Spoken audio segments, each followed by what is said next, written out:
All right, everybody, welcome to our new channel, Official First Lady TV on YouTube. Like and subscribe to the channel. Got a special guest tonight, man. Big Demo Sherman. What's going on with you, big bro? What it do, baby? I'm chilling with the fat man, man. Fat man with the cheese, man. I got so many names for him. But yeah, man, it's an honor to be here. Thank you for having me, man. I'm ready, man. Well, we've had a couple of questions we're going to sit down and go through tonight, man. We also got a assistant guest on the side. Y'all probably going to hear her come in every now and then, man. And we actually going to get on an interview too, man, because we're going to do our whole series on the Long Drive series, man. But kicking off our Long Drive series tonight, we got Big Demo, man. First of all, let's talk about Long Drive, Demo. Tell me what it's like to be from Long Drive. Oh, man, it was bullshit at first because they were brand new. That we at the end of South Park and the beginning of Gulf Gate. We project, and they threw us in there with the essays.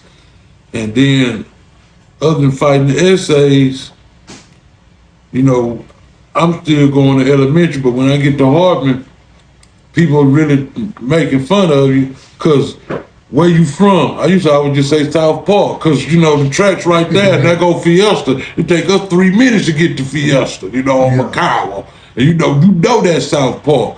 So we were like, shoot, South Park, you know. And so it was niggas, you know, like me coming from Cornelius, which was a magnet school, which is like a mile left of Hartman. So, you know, you had to go to Hartman. And you know, they were kind of like trying to bully a nigga, really, you know what I'm saying? So the rap shit hit, you know what I'm saying? I'm looking like LL one day. I got my fat boy. I'm a fat boy, so I had my fat boy shit on. Yeah. You know what I'm saying? The next day I'm Run DMC, you know what I'm saying? The rap era was in full effect back when it wasn't nothing to be like copy everything New York do. Yeah. So I'm from that era. Then, you know, I started rapping and shit, you know, from day one, from, you know, after I heard the Sugar Hill Gang and shit, I got to the point where I had to get my own equipment because my clique that I was rocking with, when I found out what, you know, I was the best ever in my hood. Yeah. You know what I'm saying? Everybody in my hood, they had nothing but praise for me. Yeah. You know what I'm saying?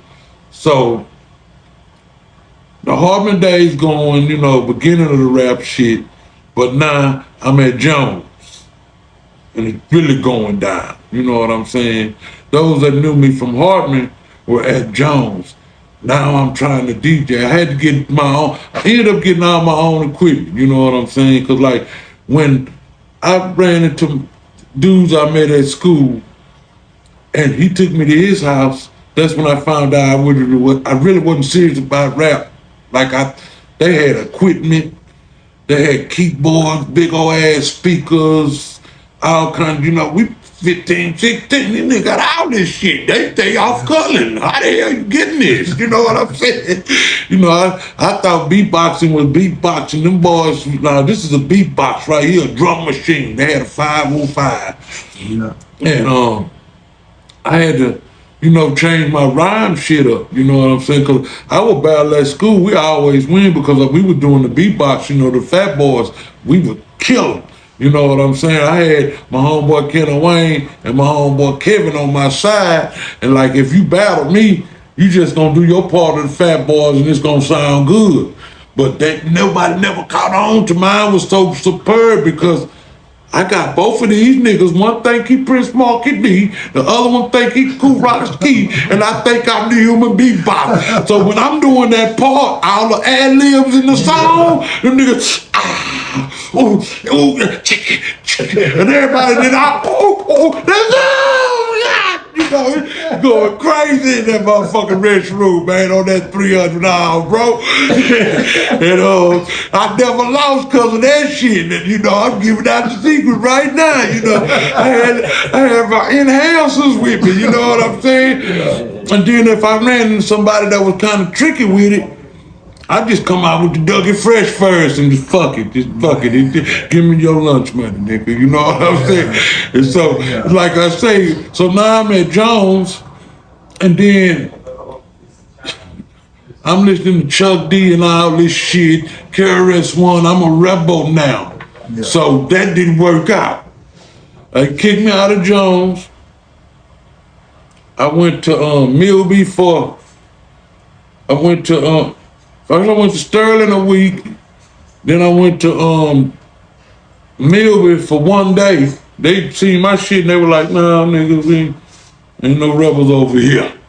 So they put me out, so I ended up landing at COTC. Not CLC, COTC. Oh man, it wasn't but a block on Travis, man, but it was a thuggish block on it was some New York movie type school shit, but you know, everybody there had a pass, you know what I'm saying? It wasn't necessarily nothing bad, but shit, the schools wasn't having us. And you know, shit, we was cool with that. And so I ended up over there, and you know, it was people from not just the South Side, you know, people from the North Side went there. People from 4th Ward, that's how I know E from OG Style, you know, because they were from 4th Ward. It was like it was downtown, man. Yeah. And they throw all us in there. So that's how I started knowing people from the other side of town. And I made my homeboy KB was like, shit, you know, he seen me battling and, you know, getting it, you know. He was like, shoot, I stay off Cullen, your mama gonna trip? I was like, shoot, I catch that 20, I catch that 30 too. You know, my mama ain't gonna be tripping if I get on the, you know, I come home whenever my mama, you know. Yeah. So I went to his house. I stepped in there, like I say, they had they had everything. I seen reel to reel, drum machines, speakers, I mean like big old PV speakers, keyboards and shit, I don't shit flashing and shit, I don't know what the hell it is. And then, you know, he let me hear his song, you know, I was still, you know, mainly because it was a money thing for me. I was battling and beatboxing, getting money, you know what I'm saying? And so I took on rapping really, really serious after that, you know what I'm saying? And you know, they gave me beats and stuff and ideas, and you know, we worked with it, man. And you know, that's how I know Klondike, man. And you know, he was with them too. It was Martini and KB Rock, Klondike, and it was some old people, man. But you know, Dre hung with KB damn near every day, and man, that Klondike, man, he been doing this, man. Yeah, I'm getting off of, man, this boy got a song called Rhymes. Huh? I gotta definitely get an interview with Klondike. Yeah. Man, he got a song called Rhymes That'll Break You. I hit him one day and say, Rhymes That'll Break You. And it fucked him up. Cause like, he might have forgot about it or whatever, but the fact that I knew about it, then I sent him some verses, you know. I know like 7 or 8 bars of that motherfucker, you know. And this was, you know, balls of my word day back in the Gap, you know what I'm saying?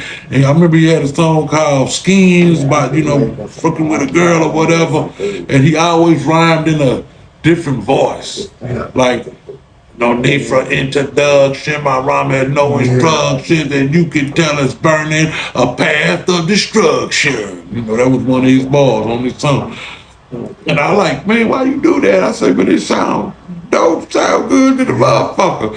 And then like, and I got back reintroduced to him, you know, street military, and the reggae, I was like, man, it makes so much fucking sense. You know what I'm saying? Because he was already above, you know, you know, like Teeny and Rock was a group and it was him. And they, you know, they used to have the tapes, you know what I'm saying? And we used to pass them along with each other, and they songs was like Jam Today. And then you gotta remember, really wasn't no cussing back then. So these are really good songs that you can still play today. I don't know where they be, you know what I'm saying? But that boy Dre, he got something, man. He really been doing something. But like I say, man, I'm gonna get back on. I'm sorry I get out, cause I have so many stories, man. That's what we have. Yeah.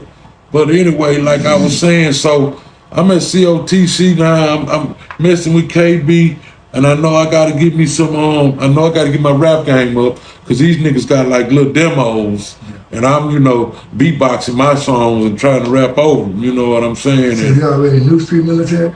no, I wasn't no street man. This before all of that. No shit. I'm talking about this before all of that. Andre. Yeah. Matter of fact, I think Street Military might have been out. I don't really, but I don't think so. We was in school, man. Yeah. We was in school, and Dre. I remember him. He was the first nigga I knew that had a car. That wasn't from my hood. He was like, cause like in Long Drive, we go around the corner, around the corner. This nigga Dre, like, we can drive way over here, you know what I'm saying? Yeah. And I was like, shit, yeah, he got his, I knew he was gonna, get popular. I knew, and so anyway, I knew I had to get my rap game up too. Cause like I said, I was the shit in my hood. But if somebody leave my hood and hear this nigga, they gonna be like, that nigga, you know what I'm saying? So I started trying to get my rap game up by skipping school and going to the North. And going to their schools and rapping against them.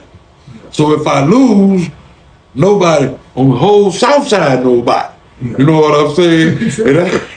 and I did that for a good 1 or 2 straight. You know what I'm saying?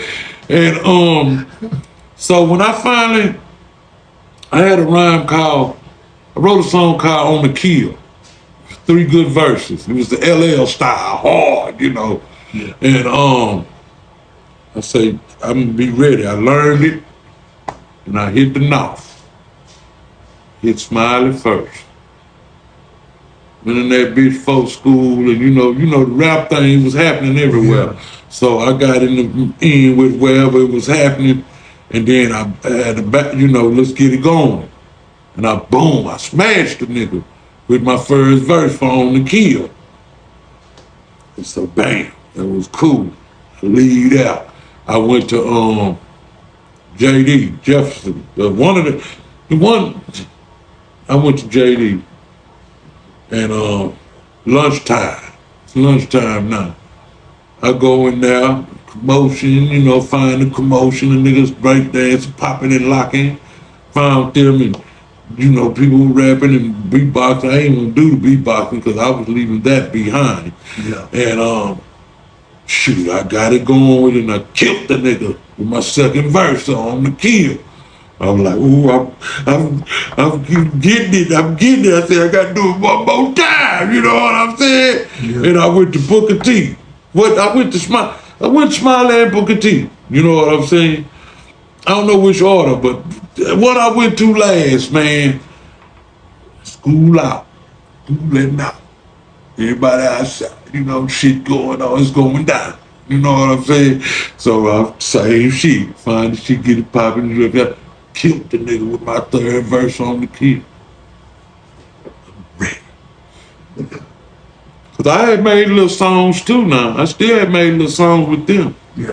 But they was nice little, starters kit songs, But I'm ready. I know I'm ready. I done shot 3 schools in one day. Yeah. Nigga, I done spent my whole $2. You know what I'm saying? Yeah. It wasn't even battling for no money. It was just you the baddest. You know what I'm saying? Spent my whole $2. I'm ready. I know I'm for a fact. None of these niggas know me. You know what I'm saying? So boom. I go over to them, KB Eyes, his brother J Rebel L. I got one. I'm confident, nigga. It's called "On the Kill." I sing him the hook. He was like, that sound all right. And he say, let me, get on mic, let me hear. I just acapella'd it, Hit him with the hook in the first verse, and he just let me do it. And he said, Demo, I can't give you no beat for that. I can't let you put out whack shit, man. Keep your shit how it is.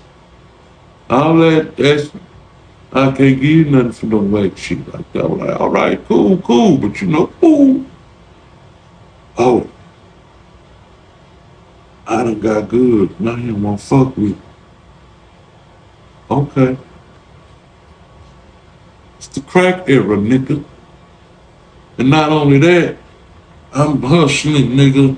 I know I'm gonna get something from my grandmother and my grandpa. They gonna give me something. I'm gonna pick up cans. More Christian helping me. I'm picking up cans. You know what I'm saying? Get a little stretch pack. Stretch it a couple of times because I need a starter jacket too. Yeah. You know what I'm saying? And I started getting equipment. You know, I started buying. You know, I got my first little turntable from Wilson's. Turned to service merchandise. I bought the wrong kind. I just wanted a turntable. I bought a belt drift. As soon as I tried to stay, that motherfucking needle went to bouncing. And then, my home, it was sad, man. 'Cause, you know, we used to go up to Daryl Scott every weekend, man. We either go to Daryl Scott on MLK or go hit sound waves. Now talk to me about Daryl Scott, because in my city, for a long time we didn't know about Daryl Scott until they started talking about his tapes before the screw tapes came out. Man, Daryl Scott was, and you know, damn, listen to what I'm finna say. I'm 56. So when we were teenagers, Daryl Scott was the shit. He was, I don't know who before him or who was with him during his time next door to him, right on the same door. I don't know none of that. I know if you was jamming Daryl Scott. You either went down on MLK to Blast Records and got it. Daryl Scott was so popular that Sound Waves on Broadway sold his tapes too. So being in Long Drive, it just, you turning right or left, because we in the middle of both of that shit. You know what I'm saying? So we used to go both, me and my homeboy Chris Dotson. We used to every weekend fade the motherfucking Sound Waves or Daryl Scott. You know what I'm saying? Get us a Daryl Scott. And his tapes was like, Daryl Scott Blast from the past 3.5, shit like that. And man, we had them tapes, man. And if you ain't with jamming, Daryl Scott is how we got Easy E. We would never heard no Easy E. You know what I'm saying? Mm-hmm. When we heard Easy E on Daryl Scott, you know, it was mouth drop. Yeah. They were cussing like a motherfucker, talking about shit that we kind of do.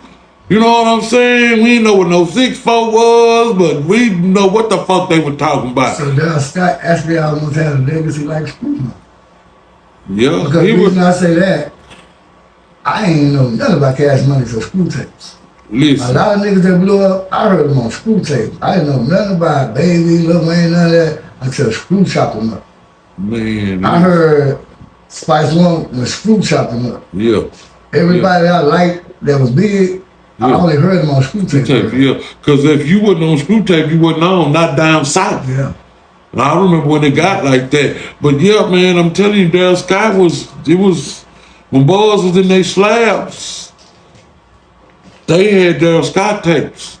You know what I'm saying? Like if Run DMC dropped, they gonna get to Run DMC. But, you know, Daryl Scott gonna touch it. Yeah. You know what I'm saying? And, you know, it'd be a lot of people saying, slow down. Them tapes wouldn't slow down. You know what I'm saying? Oh, they were just regular tapes, mixtapes. Did you get back there, then? No shit? Yeah. That's what I know. I be seeing people argue saying he slowed, you know, but you know, he worked in the club too. Yeah. So he might did that in the club. You know what I'm saying? Yeah. Being in a club, you know, people be on it or whatever. You know, I don't know what happened. But these were regular. They were just regular tapes, you know, with jamming songs on. Like, if he slows something down, it was like, he got to make sure Big Butt fit with, you know, this song, you know, or whatever. Yeah. And, you know, but nah, they was regular. That's I'm glad you said that, because a lot of arguments about that, but he slowed it down first. And I say you don't remember when tapes even being slowed down. Nah, they wasn't no after it. They wasn't slow. It was like jamming KTSU on the tape. Yeah. But he was underground, like I'm saying, we heard Easy E, all the underground shit, Battle Ram, all that shit we heard from Darren Scott. You know what I'm saying? That's how we learn, because you know records in the stores, but if you don't know about them, you can't go look for them. Yeah. So me being a rap dude, I'm in the stores looking for them now. You know what I'm saying? And that's what happened. You know, and then like it's a page 2 to this story because my homeboy Kenny Wayne, his uncle was a close friend with Darren Scott. His name Jay Mag, and he was a DJ too. And he was like a protege, or I don't know, you know, that was his own boy. Yeah. But John was a badass DJ. Yeah. You know what I'm saying? He used to make tapes just for us. And he'd be, I made this tape. Here, Demo. Here, you know, he used to give us the tape. And I'd be like, damn, you know what I'm saying? Then, you know, like I said, I'm trying to buy my shit and I'm fucking up and I know what to buy and all that. Yeah. I used to go to John, you know, John, you make me a list of everything I need to be a DJ. He was like, yeah, all right, Demo, all right, Demo. Man, that nigga never would do it, man. And one day I asked him, man, I said, John. And he said, wait a minute, Demo. He hopped out the car and he had the motherfucking list of everything I needed to be a DJ. Oh my God. I got the list. And I just went down that aisle till I got everything. You know what I'm saying? I was always the jam. I'm gonna jam. I got a speaker from my mama, a speaker from Kenny Wayne mama, you know, I speaker from Chris Knapp, you know, I'm a jam. I got a car battery in my, you know what I'm saying? I got a car radio in my kid too. You know, I'm mixing in unorthodox way, you know what I'm saying? And so, but when you in that stage, it's not, it's just normal to you. It's just what you got to do. And that's what I did, man. So when I finally got my shit together, I would do little parties, you know what I'm saying? And then like Long Drive have a lot of parties. We have like a rec hall, we used to throw parties in there. And then I had a few things from school I talked up on, you know. So we had a party one day, and I see the niggas from Jones that, you know, kind of be trying to put a nigga on the spot, make a nigga feel funny. I see the niggas. So I tell Mark Christian, I said, Mark, you know what I'm saying? Niggas be trying, you know what I'm saying? So the nigga kept coming over there trying to shake the table. Just like on House Party. Nigga kept coming over there trying to shake the table. I got good shit, you know, it ain't, you know, ain't skipping there good. You know what I'm saying? Nigga kept coming, yeah, man, he coming back over. And you know, I want to tell you, he kept coming back over trying to shake the table. You know what I'm saying? And I kept telling Mark, I said, nigga trying to skip it. He trying to make my shit skip. And so Mark peeped it or whatever. Then, like, some more of his boys came, and he came over to me. He was, where you say you from again? You know, I always said South Park. And you know, I just said, fuck it. Long Drive. And he'll say, what? I say, Long Drive. He say, what? Then nigga Mark had a Corona. Long neck Corona. You know, Corona had just hit. Yeah.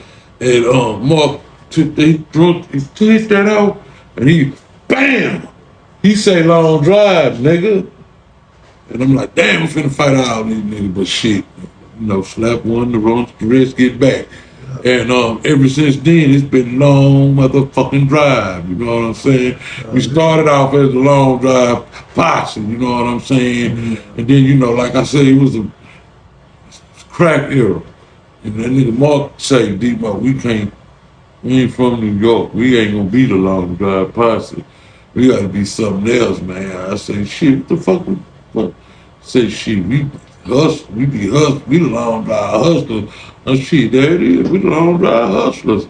And ever since that moment, we been us, man. And like, you know, we was small hood and we had to put it on. And you know, it was kind of easy because Long Drive was built in 1980. So all of us was the first niggas in those apartments. You know what I'm saying? So we got niggas from all over. You know, Mark Nelm was from Third Ward. You know, we all us, you know, everybody from the South Side pretty much from Third Ward. Yeah. Then when your mama got older, she moved like South Park, Sunnyside, you know, whatever. Yeah. So, but like, my mama went from Third Ward to Long Drive. Well, Third Ward, Kingsway with my grandmother, which is right behind Hartman, to Long Drive. All that shit like 10 minutes away from each other, not even that long. And Mark got the Third Ward Yellowstone, you know what I'm saying? And Ken Wayne them had the Sunny Side, you know, and you know everybody was from somewhere different. Then we had a North Side over there too, and so they become, you know, we all mixed right there. And it was a few Mexicans. We had a few Mexicans, and you know everybody stayed in the project, got an upgrade. But like we stayed, no, I take that back. You know, number one, I was a kid. I was 10, but my mama stayed with her mama, so all our mamas was about the same age. So I think that was their first time filing for housing, and boom, they got it. Yeah. And so we all cultivated over there. And so it was just us. We had to fight the Mexicans because they walked through Long Drive to take a shortcut to get to Hartman. And we were like, y'all can't be coming through here. And the Mexicans were like, shit, yes we can. And you know, we had Mexicans too. And they were like, no, homie, you know, whatever, if I throw, whatever, you can't. And they were like, you Mexican, like, this, we over here. All us stay over here. We can't just be walking through where we sleep at. Nigga, we 10. You know what I'm saying? So they beat us up, you know what I'm saying? And now we gotta go to our big boys. So we go tell our big boys, then our big boys beat their big boys up. You know what I'm saying? It was like that for 3 or 4 years, you know what I'm saying? And they put a gate around it because they knew that every time somebody got out of line, and the kids in Long Drive fighting, either the little kids or the big kids. You know what I'm saying? Look, we only drinking. I'm feeling good too. But you said something like, I gotta ask you. Did you hear that shit too? You said they beat us up. Yeah. You said our big boys beat them up. They just keep going on. So they kept beating y'all up. Yeah. Anytime they catch us, see, that's what I'm saying. We gotta go to school too. And see, when we go to school, we gotta hit the back streets. Yeah. And walk. See, I went to Cornelius. So I was coming out the front of Long Drive. Yeah. All the niggas that went to Golf Crush was coming out the back of Long Drive. You know what I'm saying? So that's really, see, I left that part out. Started with the elementary. That they beat up our elementaries. You know what I'm saying? Yeah. Then me, the 10-year-old, I'm in the 5th grade. It's still 6th grade in elementary. Yeah. We gonna beat up they little niggas. And then they kind of big nigga come beat us up. Okay. And then we get that big nigga, our big niggas to beat them up. Okay, I understand. You know what I'm saying? That's how it was, yeah. I thought the little niggas was whooping y'all. Oh, hell no. That's why the big niggas would be, because we were whooping the little niggas for whooping our little niggas. You know what I'm saying? Because like, in Long Drive, I was a tweener. I moved in at 10. Yeah. Ken Wayne, Kevin, Cersei, all these other dudes, Farrell, Bill, them, Kevin, they all under me. So I'm 10. My sister 11. So these niggas 8, 9, 7. You know what I'm saying? Yeah. And so I ain't big enough to hang with the big niggas, and I'm just barely on the fringe of fucking with the little niggas. Yeah. So that's how I was in Long Drive, and then like, I aged out, you know, I aged up, you know what I'm saying? Like, yeah. Man, when the rap shit hit, cause like, I was more quiet, but we was in the shit. So I kept, you know, cause when I see this motherfucker kid, I'm taking that. You know what I'm saying? Yeah. So we, you know, we were cool. We always thought our deeds out. And so, when the rap shit hit, man, it just, it was cool, you know, rap, didn't Sugar Hill gang, I always was able to rhyme. You know, rap, but it was different before that good shit hit.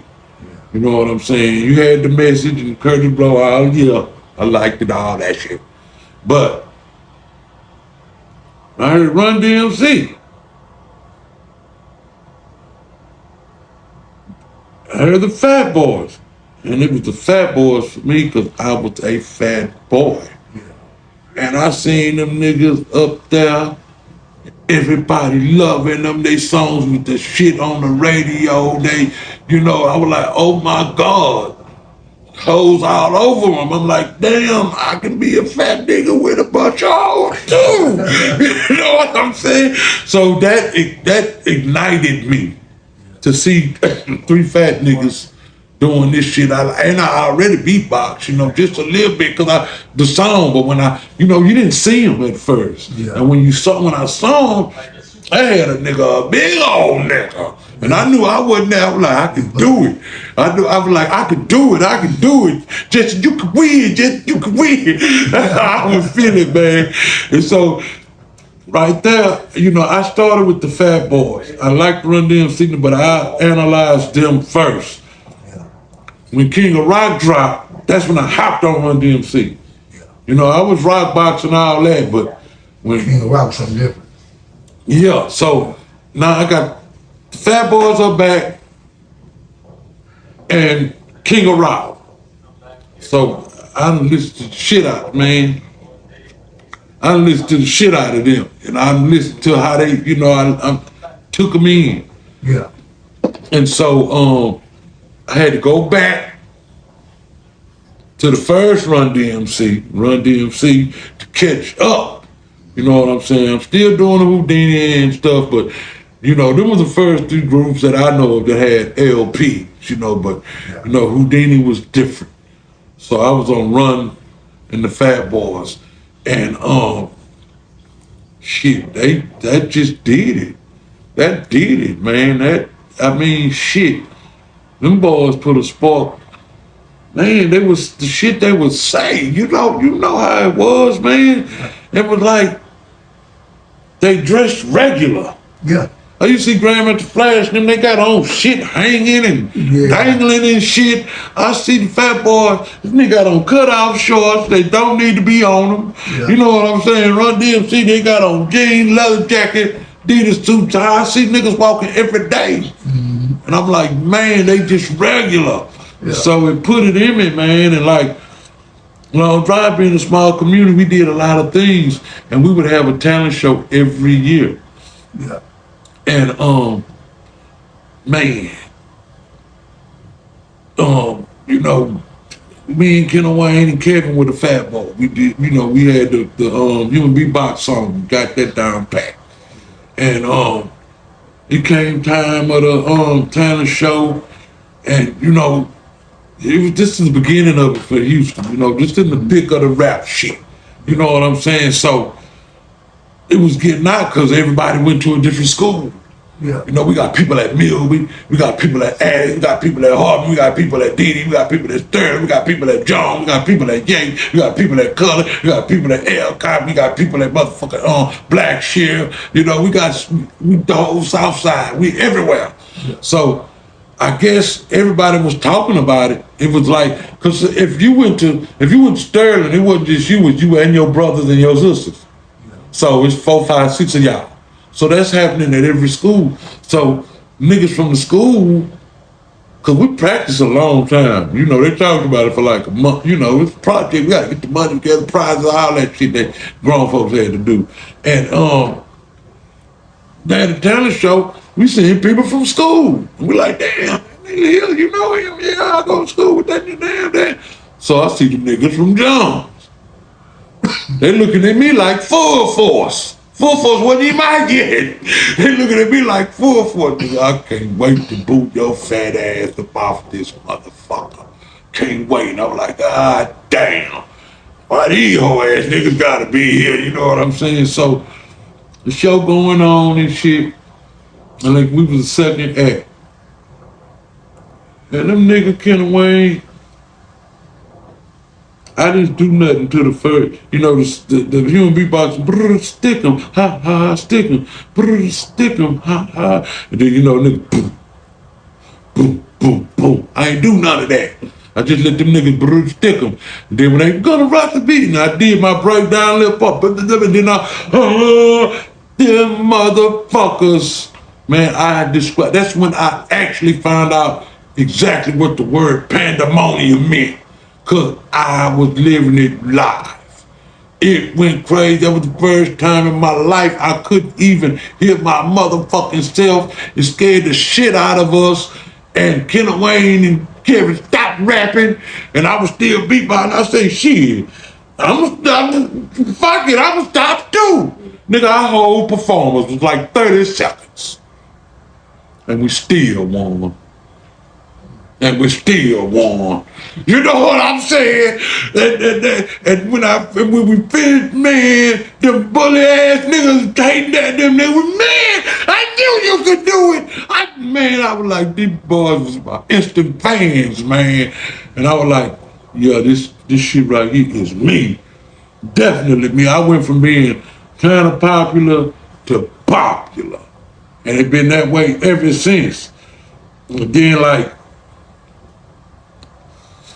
when the screw shit hit, cause you know, like, I've been on labels doing rap songs and making shit for people, cause you know I know how to put a song together. And I was 23, 24, 25, the ages where back then, especially for rap, only for rap, it's over. You know what I'm saying? So I really wasn't trying to do no more rapping or nothing, you know what I'm saying? And Mark come up to me and he say, Demo, my partner Adrian, they starting a label. They got people over there making beats and they suck. He say, you need to come over here with Haircut Joe and him and Lil Pop, which is Mr. Sweets on Poker's first album. And he said, I listen to you and you can help them. Cause see, I used to make my little songs in my room. You know, I got a drum machine. Then I had to work my way up. I got an 808 from Super Dave, and so I would make my little songs or whatever, and record them myself, and I'd give them to Mark. Mark, listen to this, and he'd be like, "Demo, what the fuck was that?" I was like, "Nothing." You know, I was like, give it to him. Yeah, that's jam right there. I like that. You know, that's how I used to do. So he said, just from that, you know, I can help these niggas. So I get over there and, you know, I'm really in the back, playing the back because it ain't my doghouse. Who the fuck am I? I ain't finna come in and try to take off, you know. These niggas, you know, they doing their thing, you know, let them try to do it. You know what I'm saying? And so they kept coming up with, you know, it wasn't it, you know what I'm saying? And so Joe say, Demo, what you got? And I say, shit, I got something, you know. So shit, into the keyboard and made the song I Roll on Things. And started out when I originally made, man, this I Roll on Things story. You got enough time, right?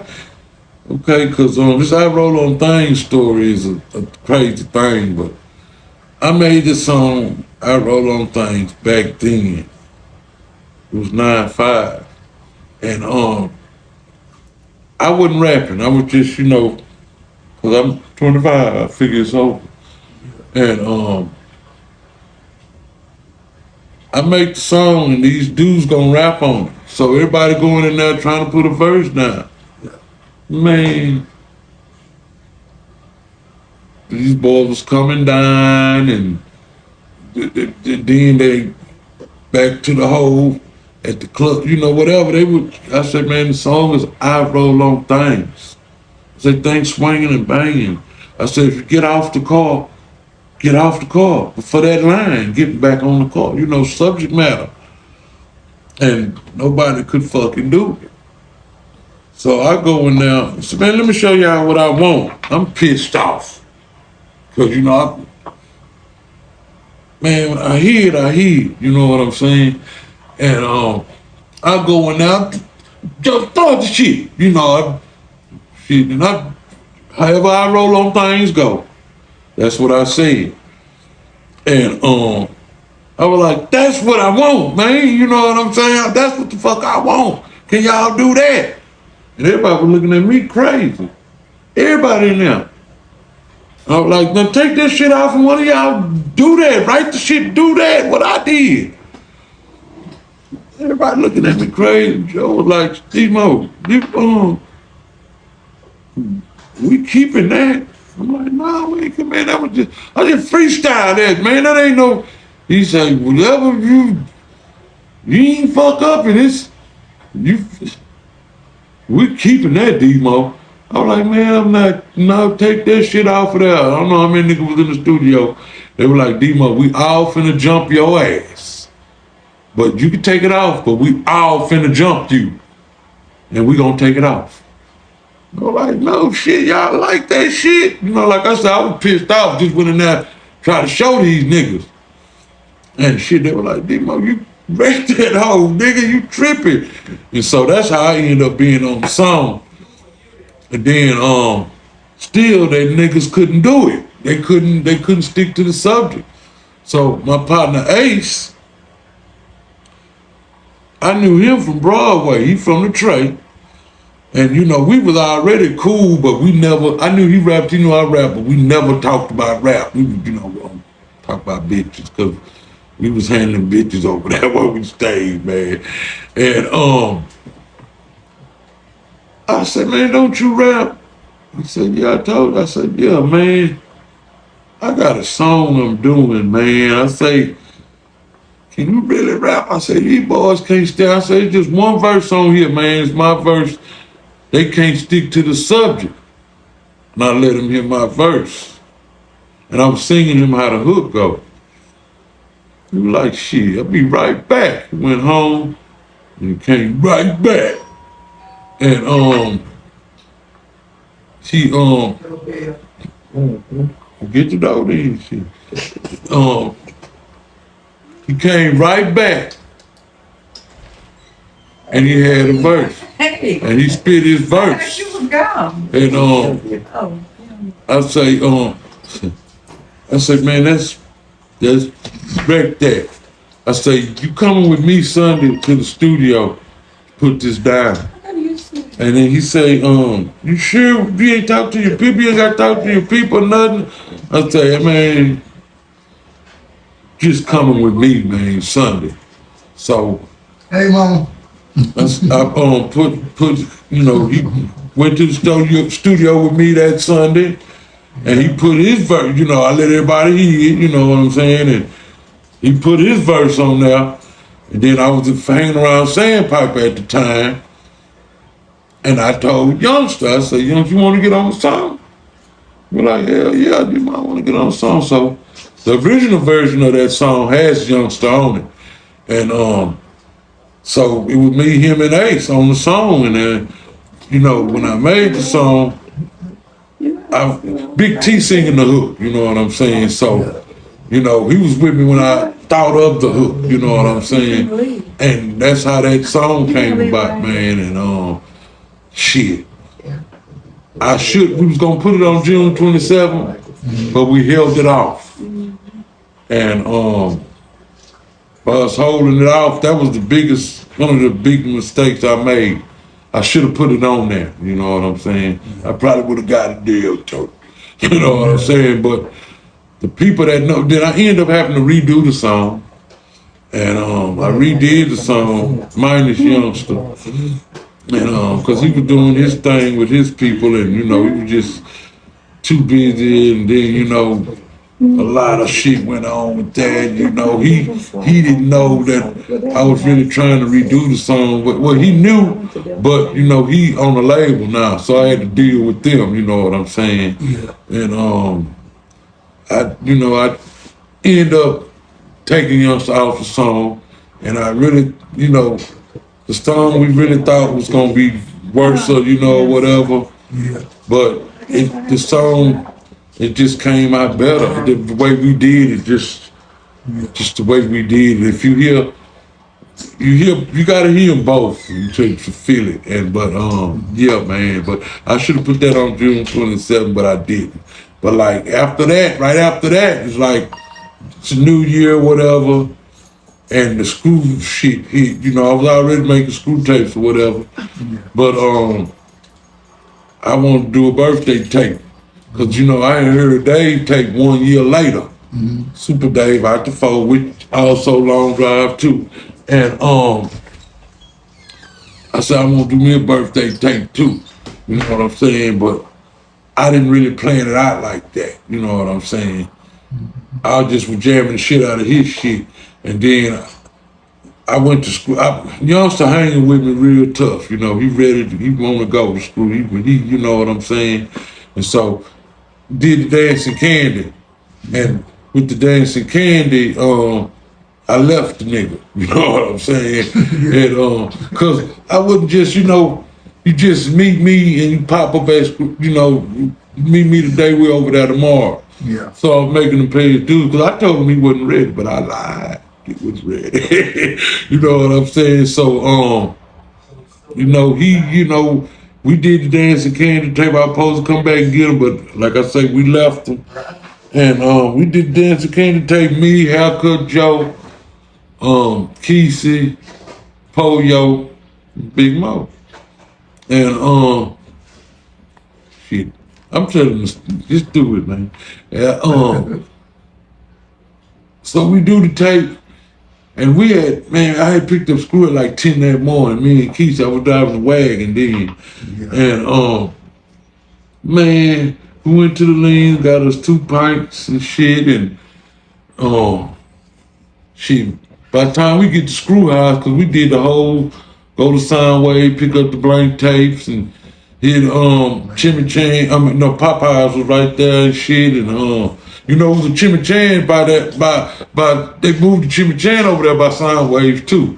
So we had hit the Chimichang too, man. By the time we made the Screw House, we had already down the pint between me, him, and Keisha, and when you walk in Screw House, as soon as you get in there, it's a couch right here. And so I sat down on the couch, come like this. And you say, D-Mo, don't sit down, you're gonna be gone. I'm like, nigga, I'm good. You know what I'm saying? I'm good. So next thing I hear is D-Mo done fell asleep, but we still gonna wreck. So I'm laughing. I'm saying, they think I fell asleep. I'm ready, So I listen to him, then I get up and I run in there. I'm right here. Them niggas was in a circle listening to it for like the 3rd or 4th time, man. I was so disgusted. I was so pissed off. Cause we got Big Mo. You know what I'm saying? Because I made so many screw tapes, I got tired of hearing all that. What's up, Paul? What's up, Derek? All that hollering out on the tape over the music, over the niggas rapping. And, that's all my tapes. Ian used to always have a shout out song where you do all that talking right there. And let them I think that's another thing that make June 27th just a good tape for the highway, because all that extra talk is just jams, you know what I'm saying? And so that's how we did it, and I was pissed off because, I got Moyo here because like I was trying to find what else to do, I took Pokey over there, he wanted to flow. You know what I'm saying? But I don't want to make a flow tape. Nigga rapping and you rapping, you rapping. I'm like, shit, this ain't bring it on. Just a little, I come from the rapping there. I'm, just a little bit of structure. And so I was thinking, what can I do to make this one different? He was like, shoot. Keisha said, D-Mo, why don't you just get Big Mo? And I was like, wait a minute. Because I ain't no Big Mo. Mark, that's the Third Ward Yates Yellowstone thing. Yeah. I just seen him, I ain't really just know him, you know what I'm saying? I was like, man, you right. I said, man, y'all call that nigga and tell that nigga come here, because he had did the 3 in the morning, but he wasn't on no screw. Yeah. You know what I'm saying? And so I was like, this is perfect. And I just told him, shit, after every nigga rap, you know what I'm saying? And then we had already picked out the song, they wrapped up One Day Year, but there you go. But like I said, I missed all that shit, so I was pissed off. So I told Screw on my B-Day, It's when that Dave shit popped in my head. 1 year later, I'm like, make me a birthday tape. On my B-Day, nigga, I'm gonna make a tape. And he was like, shit, when your B-Day? I said, June 27th. He was, shit, that's gonna be the name of the tape. You know what I'm saying? And shit, man, that day, and the other stories, future stories, well, past stories, you hear me say it was a week, but it wasn't a week. It might have been 2 weeks. You know what I'm saying? Because Screw, Screw had we couldn't find him. You know what I'm saying? He was in the hospital. Because I was hitting him because the day was getting close to my B-Day, and I was hitting him, and he wasn't hitting back, and we didn't know what was up. And then when we got there, because he hit me all of a sudden June 27th early, he was like, you can do your tape. And I'm like, hell yeah, I'm gonna do my tape. I'm like, nigga, I ain't heard it. I'm gonna tell you when you get here. So he was telling about how he had a seizure and all this shit. That's how, Youngster wasn't trying to put his business. He was flowing, Screwed under had a seizure. Keke was in jail. You know what I'm saying? Keke on lock. We gonna please you. You know what I'm saying? And cause Keke was missing out screw tapes. Screw tapes was dead. You know what I'm saying? You got Fat Pat, but we used to Fat Pat and Keke together, or Fat Pat and Keke. We got none one of them. You know what I'm saying? So that's how he thinking, and the tapes, streets was, because there wasn't no Keke tape out there. You know what I'm saying? And then, think that helped June 27 also, because it was another jamming tape. You know what I'm saying? With niggas flowing, and Keke was on lock. You know what I'm saying? And so I think that might have helped it. You know what I'm saying? I believe it did. All this shit wrapped up together, man. You know what I'm saying? And like I say, I was thinking about the birthday tape that Dave had 1 year later. You know what I'm saying? And I'm going to Dave to Screw House. You know what I'm saying? And shit, because Dave was a DJ. Him and Troy, and shout out to you, Troy, and shout out to Dave too on lock. And took them niggas over there, and I told Scrooge, my partner Dave, he from Long Drive, but he from 4th Ward, he come from 4th Ward, but he stay Long Drive with me. I said, but he a DJ, Scrooge, so, he really wanted, you making him want to get back in it. You know what I'm saying? So that's how Dave started just crashing, screwing, repping that 4th form and shit. That's how that happened. And on June 27, when I called out Dave, it wasn't no call Dave, my partner, man. They gave me an 808. You know what I'm saying? And it was like, damn, nigga, where you at? I ain't seen you. Damn, you ain't been to come holler at me. That's what that was. You know what I'm saying? But what nothing but love, man. So like I said, we can get to making this tape, man, and we do the shout outs and we wait for the end of that tape to happen. Cause before the tape was the real tape, which sounds crazy, but we had a session. I brought Youngster there, you know what I'm saying? I say, Screw, here you go. Just the little cat I was telling you about, Youngster. This boy got another level. And he told him, let me hear something. And Youngster went off. Oh, yo, leaned over to me. D-Mo, where you find this nigga from? I said, shit, pretty much he found me, you know what I'm saying? But I say, shit, he ready, you know what I'm saying? I can see him poke eyes. I'm not finna let this little dude wreck me, you know what I'm saying? So after he went, Pokey went. And then Youngster went again, then Pokey went again. They just went on. The kitchen, we all in the kitchen, we preparing, we pouring up ice and stuff like that, and, rolling shit up and stuff like that. And the room is sweaty, the energy in there had everybody sweating and everything, the nigga haircut say, stop. It's time to make the tape. So, boom, it was crazy because everybody was crunk from them rapping. Not to mention, we got Big Mo in this motherfucker too, you know what I'm saying? And so we started to take, one side A is all of music, and side B is the rapping, is the flow.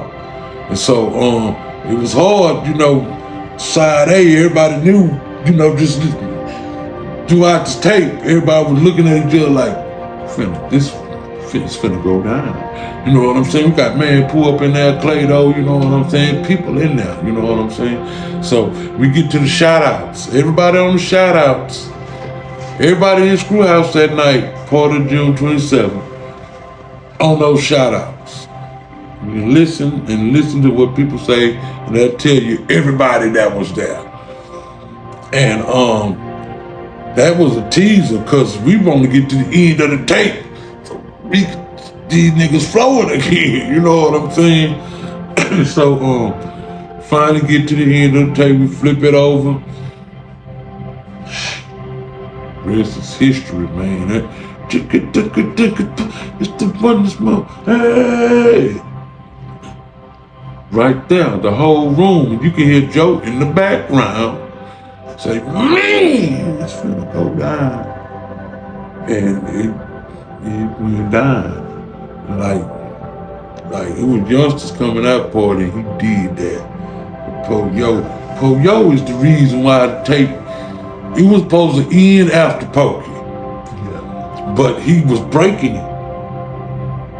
And people like, get the mic from that nigga. I was like, nah, and like he said, he's off the chain. He was off the chain. Let him go. Let him go.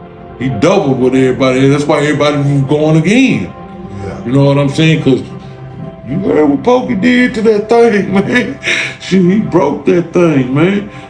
And so, and then like, I started like crazy. Then I got all right. But you know, everybody like on a trip, you know, they always trip on my God, 67 pounds from him. But see, I was finna stop rapping right there. But then at the same time, you know, I got a part of that I say, let me get my shit right because I'm not going to be the one to fall off. Because, you know, I'm the rapper. I'm the, you know, since, you know, back then. Yeah. So, you know, then I, you know what I'm saying? But the thing is, it was my birthday.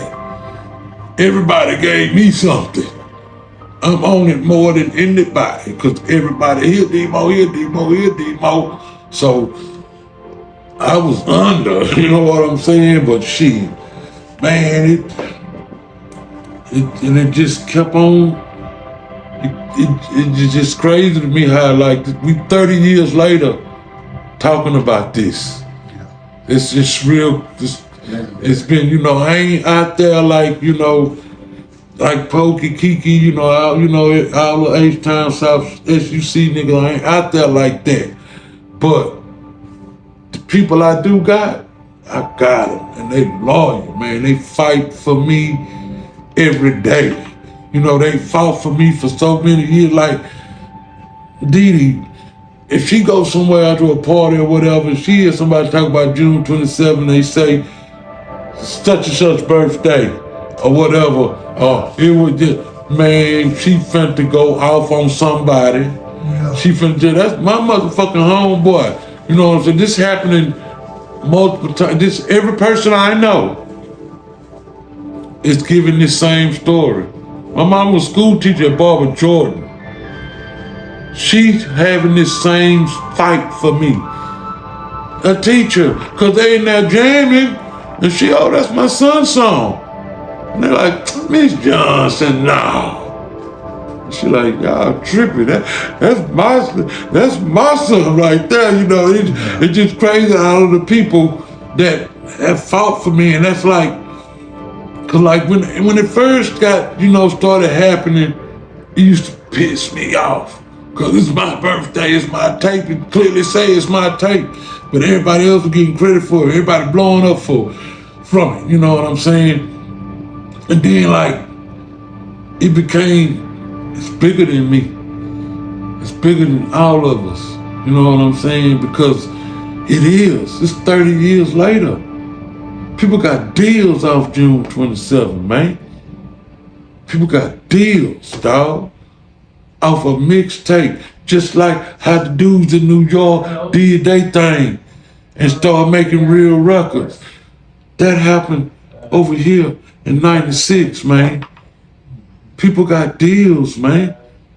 And like when you from Texas, we're a big state and we got big cities and people take it with them. People go to college. Excuse me. People hit the military. Everybody that left took that screw with them. They packed that legacy with them. Not just June 27th, all that screw shit. You know what I'm saying? And it just amazed me how it just kept it. It's crazy to me, man. It's crazy because it's a mixtape. Yeah. It's a mixtape. Now, with all the success behind it, even years later, I know podcasts go crazy when they get y'all on there and everything. What was it like to be down in Houston? What is down in Houston? Oh man, down in Houston, I had man, it was crazy because like I really was off the scene. Same time June 27th was happening, I met my wife. And so I was settling down, you know what I'm saying? I was, in the streets no more, trying, I'm 26, I'm damn near about to be 30. You know what I'm saying? So you gotta walk. If you ain't rich from whatever you was doing, it's time to try to walk differently. So I was walking differently. And I still know a lot of people. And like people I was like, Demo, man, you should. And they were jamming June 27th. It's 2-3 years later. I'm like, what? June 27th? I'm like, man, what you talking about? They're like, man, they don't go. They played it. I'm like, what? They were doing it on the radio, 9 and all that. And it was still tripping me out just to hear it on the radio. But, still out in public. And like, if I got a homeboy that I just, because I moved to A-Leaf, and then, like, if I meet a nigga in A-Leaf and get cool with him, start bringing his partners around, the demo nigga, I told you I knew this nigga. I'm like, what this? These niggas treat me like, shit. Like, man, you demo. I'm like, I'm tripping off this shit, cause like, I'm settled down, me and baby, you know what I'm saying? And, man, years pass and, my homeboy Jordan hit me, and white boy Jordan, and we had a rapper Decoy, white boy Decoy, and Brad Purnell and Jordan Purnell is who they are, but they white guys, and Brad had been hitting me, Demo, my brother trying to get in touch with you. I'm like, yo, brother, Jordan? He like, yeah, man, he got a radio station, and this for all the internet radio stations when it first hit, so it was new. He got that Veterans album, man. You need to. He wanted it. And I'm like, man, that stuff old. He was like, man, Demo, they want it, man. Here, and I'm gonna give you his number and whatever. And I hooked up with Jordan, and he told me to come by. Go up in his house, this boy got a whole 97.9 box in his living room. And I'm like, what the fuck? What the hell is going on? Like, Demo, man, and you got the CD. And I gave him the CD of the veterans and stuff, and he started playing it right away. I said, what is going on? How you doing this? Then he showed me about the Optimo radio shit, and man, and Optimo Ram was there, and he turned to me, he said, Demo, he said, you Demo, the Demo from June 27th. He the one who named me Mr. June 27th. And he like, you're Mr. June 27th. You are like the man, the actual him. I know that tape back and forth. And even though it's screwy, you kind of sound like you him. He was making sure. I was like, yeah, that's me. And he said, man, don't you know people looking for you? Like, looking for me. I said, I don't burn bridges, I ain't hiding from no nigga, I ain't cross nigga. He's like, no, man, fans, people, this culture. And I'm like, what the, I'm tripping, And he turned back around and he did a little, about 10 minutes later, he said, here, give me a piece of paper. He said, I just made you a Facebook, and this is the password, change it. But people looking for you. And like, about 15 minutes later, I had like 100 requests. I don't know what's going on. My phone, it's all this app shit new now. Phone keeps shaking and shaking, And I keep looking. I'm like, 50 requests. What is this fake man? Get this shit out. What the hell is this shit? Get this shit out of my phone, man. And Ram was like, you getting requests? He's like, man, because he had took some pictures of me and stuff. And and then they was sending me friend requests at the same time. Since, Facebook was open then. They was hitting me to it. Are you the real Demo? Are you the real Demo? And I, yeah, it was crazy to me. And then like after that, it just kept on. It don't stop. Really, man, I gotta wrap it up a little bit. I gotta go pick up these new people in a minute. But before we get out of here, man, give a shout out to a couple of people, man, that rock with Demo, man. And, oh shoot, I want to give a shout out to number one, everybody that support me and things that I do. I hustle differently. I don't blast you. I don't spam your pages. You know what I'm saying? Thanks to all of y'all, all of small town America, Billings, Shiprock, New Mexico, Cedar Rapids, all them little towns that I never knew so many people knew who I was. You know what I'm saying? And pick my people, my homegirl Dee Dee, my homeboy KC, my homeboy KC in prison, Keisha, of course, everybody, Mark, William, Kenna Wayne, Kevin, I can't do this, man, because I know too many people. And I don't know, I already left people out, they be mad, you leave us by all y'all know. Y'all that really know me know. I'm always right here, man. So to them and to you, the Screw, the fallen soldiers, damn shame it's too many of them. You got Joe, Pokey, Mo, Screw, 3-2, you know what I'm saying, Mafio, you know what I'm saying, Lil Will, you know what I'm saying, just Patrick Lee, so many people, man, so shit. Just everybody that, always fucked with me and I always fucked with them, you know what I'm saying? Fat Pat, I ain't say Fat Pat, damn. How, that's what I'm saying, just damn shame that you just keep going on like that. But shit, everybody, the whole Texas, man. And Louisiana too, man. Them boys support the shit out. Yeah, boot it up, man. Now, where can they find you on social media too before we get out of here? So okay. Man, everybody be getting on my ass. Mike D got on. Mike D, shout out to you. Mike D and oh man, shout out, man, wait a minute. Northside, Michael Watts, my partner 3-2. My partner Lil Mario. Shit, man. Man, these little people, man. It's people, man. I just talked to them yesterday, man. I'm drawing a blank because I'm on the spot, man. But you too, man. And but I'm I'm Demo Sherman on Facebook. I'm Demo LDH. Just remember Long Drive Hustler. Demo LDH on Instagram. Same thing on X. Same thing on Snapchat. I think that's all of them, the ones that I got. And same thing on TikTok. I finally, they've been wanting me to get, everybody be Mike D say, Demo, get a TikTok. Get a TikTok. I'm like, man, I don't want that, Mike D. Mike D, I'm telling you, Demo, get a TikTok. Mike D say, get a TikTok. I gotta get a TikTok. So I did that. And back to down in Houston, man. Like I said, I was really off the scene for a while. And he reached out to me, people, if you want to get in touch with me, people in the know how to get in touch with me. I don't care who the fuck they are. People in the know how to get in touch with me. So he called me and he was like, man, Donnie Houston, I want to get you on the podcast, and that. I wasn't doing the YouTube, I really wasn't on the podcast shit. And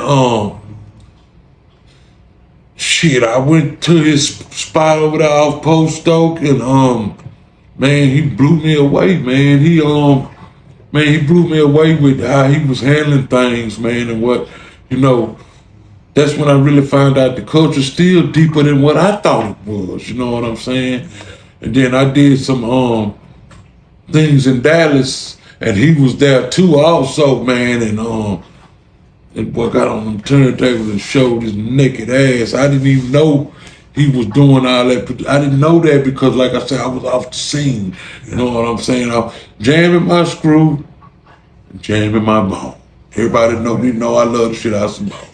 You know, so that's what I was doing, man. And I was like, damn, it's like now to get back and emerge in all this H-Town shit, it's like, so the waters, the bayous are deep, dog.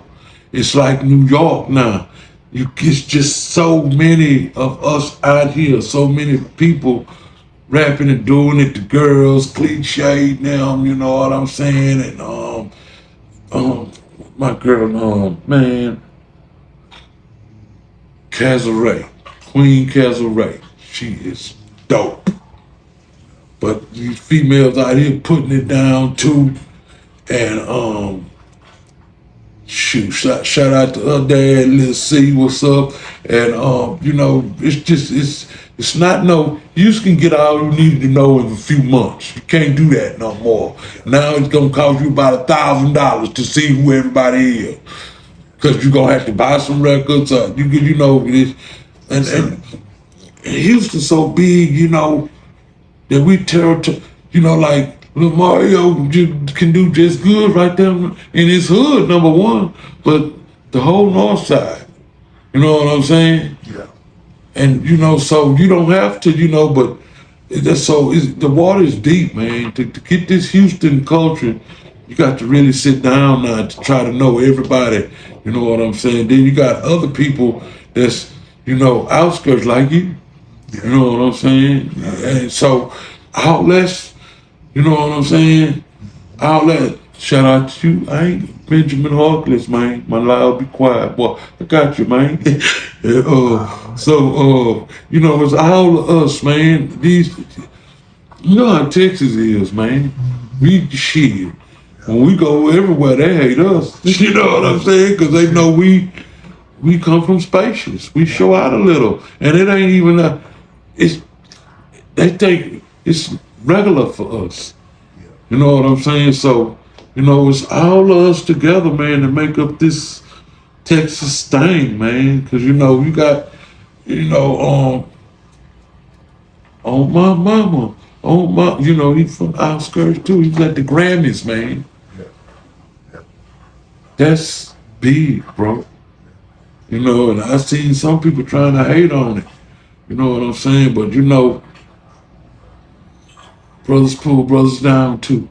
You know what I'm saying? So, you know, we gotta be above that shit. Especially if you're a grown man. Especially if you're an older grown man. You know, but anyway, man, that's my, you know, it's my thing, man. Really, we appreciate the time, man. Y'all go like and subscribe to our Big Demo Sherman channels, man. Y'all go look up all this music on all the Instagram, YouTube, Facebook, anywhere you can find it, man. And it's on all the it's on all, man. Yeah, it is. You just gotta want it. Yeah, go pick up that demo. He's still out, he's still in effect. We're gonna be coming back with some more long drive stories of Big Demo. This is a segment I'm gonna be doing. I'm gonna keep Big Demo in front of this interview screen so y'all can see a real legend, man, from the Houston scene that really is a humble person that sit down and give a real game, man. We give a shout out to everybody, man, that's on the channel watching, man, and rest in peace to all the fallen souls, the DJ Screw, Michael Watson, the whole screen culture, man. We appreciate Houston, Texas for that. Yeah. Y'all go like and subscribe to that channel. It's a new channel, Official First Lady TV on YouTube. Like and subscribe, hit that notification bell. For right now, my big brother Demo Sherman just sat down with the boss. Already.